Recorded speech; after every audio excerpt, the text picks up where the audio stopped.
उत्तराखंड के 12वें मुख्यमंत्री के रूप में पुष्कर सिंह धामी की ताजपोशी। देहरादून परेड ग्राउंड में भव्य समारोह में ली मुख्यमंत्री पद की शपथ। पुष्कर सिंह धामी ने दूसरी बार ली है मुख्यमंत्री पद की शपथ। राज्यपाल गुरमीत सिंह ने दिलाई पद एवं गोपनीयता की शपथ। पुष्कर सिंह धामी के बाद विधायकों ने ली मंत्री पद की शपथ। फिलहाल धामी कैबिनेट में होंगे 8 मंत्री, 3 नए चेहरों को मिली जगह। धामी मंत्रिमंडल में सत्यपाल महाराज, धन सिंह रावत, सुबोध उनियाल, रेखा आर्या को फिर मिली जगह। प्रेमचंद्र अग्रवाल, सौरभ बहुगुणा, चंदन रामदास भी बने मंत्री। चौबट्टा खाल से विधायक सत्यपाल महाराज ने दूसरी बार ली है मंत्री पद की शपथ। पिछली सरकार में भी कैबिनेट मंत्री थे सत्यपाल महाराज।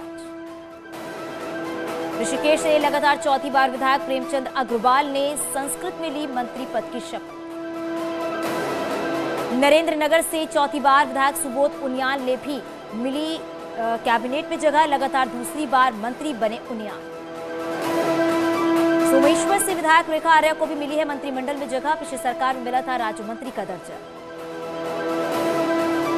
श्रीनगर सीट से विधायक धन सिंह रावत को मिली है धामी कैबिनेट में जगह। पिछली सरकार में उच्च शिक्षा राज्य मंत्री थे रावत। धामी कैबिनेट में नया चेहरा है चंदन रामदास। बागेश्वर सीट से लगातार हासिल की है चौथी बार जीत।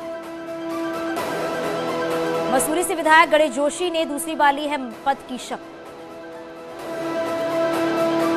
पूर्व सीएम विजय बहुगुणा के बेटे और सितारगंज से विधायक सौरभ बहुगुणा को भी मिली धामी कैबिनेट में जगह। शपथ ग्रहण से पहले ही कॉमन सिविल कोड पर सीएम पुष्कर सिंह धामी का बयान। कहा, पहली कैबिनेट बैठक में लेंगे अपने संकल्पों पर फैसला। उत्तराखंड में धामी सरकार के शपथ ग्रहण में शामिल हुए प्रधानमंत्री मोदी, सीएम योगी समेत कई राज्यों के मुख्यमंत्रियों ने की शिरकत। गृह मंत्री अमित शाह भी हुए समारोह में शामिल। गोवा के मुख्यमंत्री प्रमोद सावंत और गुजरात के सीएम भूपेंद्र भाई पटेल भी मौजूद रहे। पुष्कर सिंह धामी को दी बधाई। पुष्कर सिंह धामी ने ट्वीट कर किया है पीएम मोदी का स्वागत। लिखा, विश्व के सर्वाधिक लोकप्रिय नेता पीएम मोदी का देवभूमि आगमन पर हार्दिक अभिनंदन। परेड ग्राउंड में शपथ ग्रहण कार्यक्रम के लिए बनाए गए 3 मंच। मुख्य मंच पर पीएम मोदी समेत बड़े नेताओं के बैठने की व्यवस्था रही। बाईं तरफ के मंच पर साधु संत, दाहिनी तरफ के मंच पर राज्य आंदोलनकारी और प्रबुद्ध लोग मौजूद रहे। पूरे मैदान में 5 एलईडी स्क्रीन भी लगाई गई। शपथ ग्रहण से पहले सीएम धामी पहुंचे देहरादून के टपकेश्वर मंदिर। भगवान शिव की पूजा अर्चना की। मसूरी विधायक गणेश जोशी भी साथ रहे। सीएम धामी बोले, मैं हमेशा आता रहा हूं टपकेश्वर मंदिर। महादेव सारी विघ्न बाधाएं दूर करेंगे। प्रदेश खुशहाली के रास्ते पर बढ़े, ऐसी मेरी कामना है। भगवान शिव की पूजा जलाभिषेक के बाद पुष्कर सिंह धामी ने मंदिर के बाहर बच्चों को दुलारा, उनसे बातचीत की। टपकेश्वर मंदिर के बाद देहरादून के गोविंद नगर गुरुद्वारे पहुंचे पुष्कर सिंह धामी। अरदास लगाने के बाद किए सेवा और प्रसाद ग्रहण। प्रधानमंत्री नरेंद्र मोदी और पुष्कर सिंह धामी की तरफ से बद्री केदार मंदिर समिति ने कराई विशेष पूजा। प्रदेश की खुशहाली की कामना। रमापति शास्त्री बनाए गए हैं प्रोटेम स्पीकर। नवनिर्वाचित विधायकों को दिलाएंगे शपथ। लखनऊ में कल होगी बीजेपी विधानमंडल दल की बैठक। मीटिंग में चुना जाएगा विधायक दल का नेता। यूपी सरकार की शपथ ग्रहण की तैयारियां तेज। 25 मार्च को लखनऊ के कान्हा स्टेडियम में होगा भव्य समारोह। सुरक्षा व्यवस्था भी पुख्ता। योगी सरकार की शपथ ग्रहण कार्यक्रम में पीएम मोदी समेत बीजेपी के कई दिग्गज नेता और केंद्र सरकार के कई मंत्री होंगे शामिल। यूपी सरकार का नया स्लोगन, हम निकल पड़े हैं प्रण करके नए भारत का नया उत्तर प्रदेश बनाने। 2 दिवसीय काशी प्रवास पर आरएसएस प्रमुख मोहन भागवत विश्व संवाद केंद्र के कार्यक्रम में होंगे शामिल। कार्यकर्ताओं के साथ भी करेंगे बैठक। नोएडा डेवलपमेंट अथॉरिटी की सीईओ रितु माहेश्वरी ने धीमी गति से हो रहे कार्यों पर जताई नाराजगी। एजेंसी पर लगाया है 40 लाख का जुर्माना। देश के प्रखर समाजवादी नेता डॉक्टर राम मनोहर लोहिया की जयंती पर पीएम मोदी और सीएम योगी ने दी श्रद्धांजलि। लखनऊ के राम मनोहर लोहिया पार्क पहुंचे अखिलेश यादव। प्रतिमा पर किया माल्यार्पण। अखिलेश यादव ने लोहिया के बताए रास्ते पर आगे चलकर समाज से भेदभाव मिटाने का संकल्प लिया। उन्होंने कहा कि लोहिया की गैर बराबरी की लड़ाई को वो जारी रखेंगे। अखिलेश ने पेट्रोल डीजल के दाम बढ़ाए जाने पर सरकार पर साधा निशाना, कहा कि जनता की जेब ढीली कर पेट्रोलियम कंपनियां मुनाफा कमा रही हैं। सरकार की गलत नीतियों के चलते लगातार बढ़ रही है महंगाई। अखिलेश यादव ने 25 मार्च को योगी आदित्यनाथ के शपथ ग्रहण समारोह में शामिल होने पर कहा कि सरकार का शपथ ग्रहण उस इकाना स्टेडियम में हो रहा है जिसका उद्घाटन समाजवादी पार्टी सरकार में किया गया था। अखिलेश यादव ने कहा कि जनता ने उन्हें संघर्ष का जनादेश दिया है और सदन में रहने का मौका मिला है। सदन से लेकर सड़क तक संघर्ष करें। अखिलेश ने आजमगढ़ की सीट छोड़ दी है, ऐसे में क्या मुलायम परिवार से ही उम्मीद बनाया जाएगा? इस पर अखिलेश ने कहा कि आजमगढ़ के कार्यकर्ता और नेता जो तय करेंगे वही फैसला समाजवादी पार्टी में। अखिलेश यादव ने एटा एमएलसी चुनाव में एसपी उम्मीदवार के साथ बदसलूकी को लेकर सरकार को कटघरे में खड़ा किया है। उन्होंने कहा है कि चुनाव जीतने के लिए सरकार गुंडागर्दी में उतर आई। कुशीनगर के कुसायत थाना क्षेत्र में 4 साल की मासूम बच्चे की मौत से हड़कंप, परिजनों का रो रो कर बुरा हाल, जांच में जुटे आला अधिकारी। परिजनों के मुताबिक घर के दरवाजे पर पड़ी टॉफी खाने की वजह से हुई बच्चे की मौत। मामले की छानबीन कर पुलिस टीम कर रही है जांच। सीएम योगी ने लिया है कुशीनगर मामले का संज्ञान, घटना पर जताया दुख, पीड़ित परिवारों की तत्काल मदद और जांच के दिए आदेश। बरेली में घर से निकली 2 लड़कियां लापता, परिजनों ने जताई अपहरण की आशंका। एसएसपी से लगाई है मदद की गुहार, बरादरी थाने में एफआईआर दर्ज।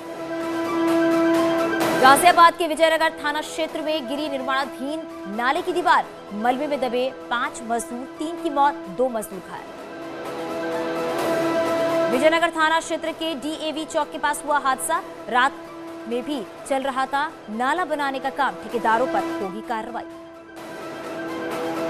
सहारनपुर में युवक ने लगाया है दबंगों पर माथे पर त्रिशूल बनाने का आरोप, पुलिस से की कार्रवाई की मांग। पुलिस ने बताया रंगों की वजह से पड़ा माथे पर निशान। गाजियाबाद के लोरी में बदमाशों की पुलिस से मुठभेड़, 2 बदमाश घायल, दोनों बदमाशों पर रिटायर्ड दारोगा की हत्या का आरोप। गाजियाबाद के भोजपुर में भी पुलिस और बदमाशों के बीच मुठभेड़, 2 बदमाश गिरफ्तार, मेरठ से ट्रैक्टर लूटने का आरोप। कानपुर में 2 ड्राइवरों में जमकर मारपीट, गाड़ियों की ओवरटेकिंग को लेकर विवाद, राहगीरों ने छुड़ाया झगड़ा। महाराजगंज में वकील की गोली मारकर हत्या, संदिग्धों को हिरासत में लेकर पूछताछ जारी, हत्या में इस्तेमाल पिस्टल बरामद।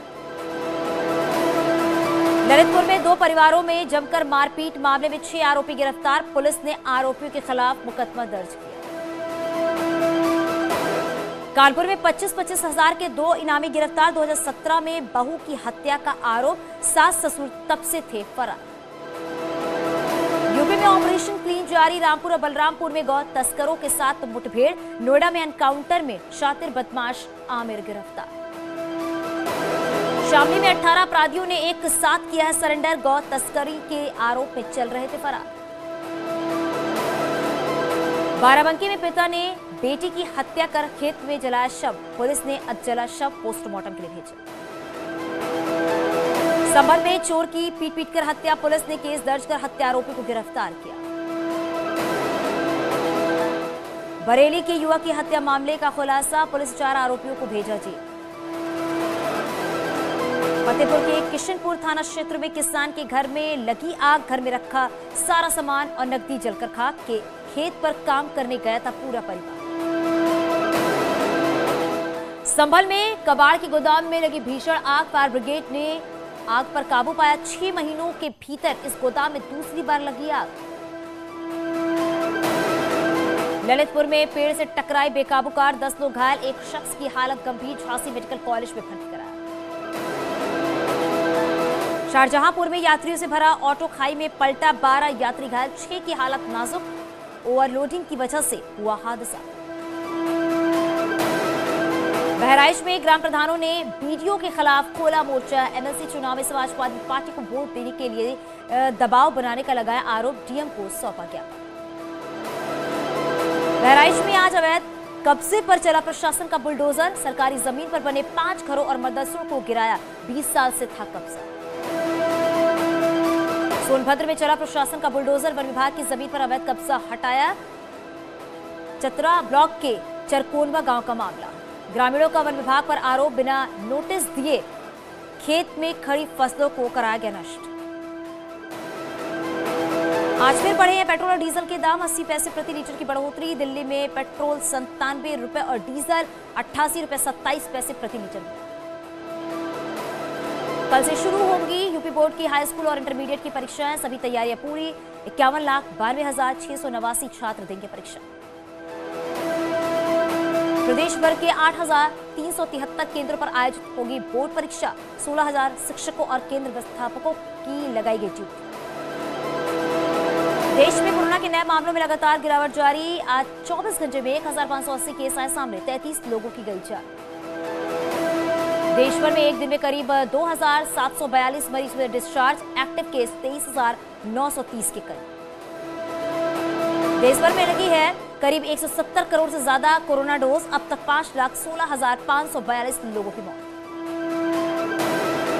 बच्चों की वैक्सीनेशन ने पकड़ी रफ्तार। देश में 12 से 14 साल के 50 लाख बच्चों को लगी टीके की पहली खुराक। गोरखपुर में कोरोना टीकाकरण को लेकर बच्चों में दिख रहा उत्साह। 12 साल से 14 साल के बूथ पहुंचकर ले रहे हैं कोरोना डोज। चीन में कोरोना का असर, देश में करीब 70% उड़ानें रद्द।